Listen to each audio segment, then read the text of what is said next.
All right, well, I thought I'd do a quick video for anybody interested in these group buy mounts that I made so you can see what I've done.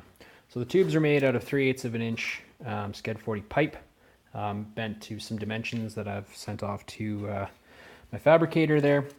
These tires are 245, what are they, 245/40? Yeah, 245/40 15s on 15x9s with an effective offset of -35 with the spacer I'm running. So with that, you can see here on the back you have about, an inch and, I don't know what that is, 3/8 or so.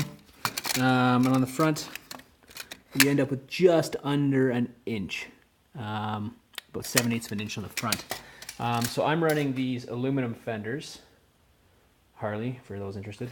I'm running these aluminum fenders because I'm not a huge fan of how those how much those rattle, the fiberglass ones rattle. For the rim to be perfectly centered, you need these to be exactly 1.5 inches off the top of your tire all the way across. Now because of the curvature of these, I've cut them back 2 inches, which lets me slide my fender back and forth an inch. Gives me an inch clearance here before I start hitting the radius. You can also fit 245 of these beautifully. As far as the mounts go, which everyone seems to be concerned with. So as you can see, I use a piece of channel. The bolts hit it in 2 places on either side, which means you get a really good attachment to that knob on the back. If you don't have the knob, it's not going to work. You'd have to come up with some other creative way. For the front one, it's also a piece of channel. Let's see if I can get the camera in here. Also a piece of channel that the bolt is on the inside there.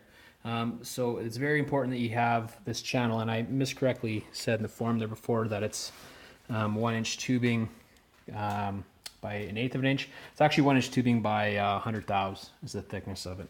It's pretty standard 1 inch by 1 inch tubing.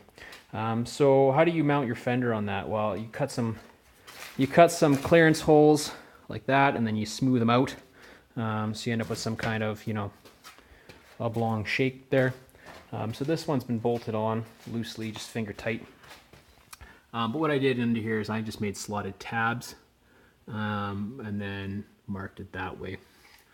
They don't weigh very much because they're mostly been cut out.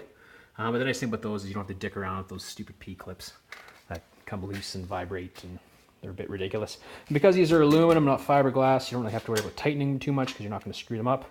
So small washers will be fine. Now as far as strength goes, I should really tighten one of these down and hit it and just show you how the difference is. But we'll just do the palm test here. So like, it's hard to tell from the video, but like I'm pushing down, like I'm hitting it. It's not really moving. Versus these, which I will use with 2 fingers, and you can see how easily that moves around, right? Like they're quite flimsy versus the same 2 fingers. Keep in mind this is not bolted down, so that's even unbolted. Just I'm actually trying to push quite hard here. I don't know if you can tell, but it's not really moving. I should probably do a video when it's actually bolted on to show you the comparison there. I can borderline stand on that, and I weigh about, well, more than I should. Anyway, that's kind of an update for you. The front ones will be coming next week. I'm a little bit behind here.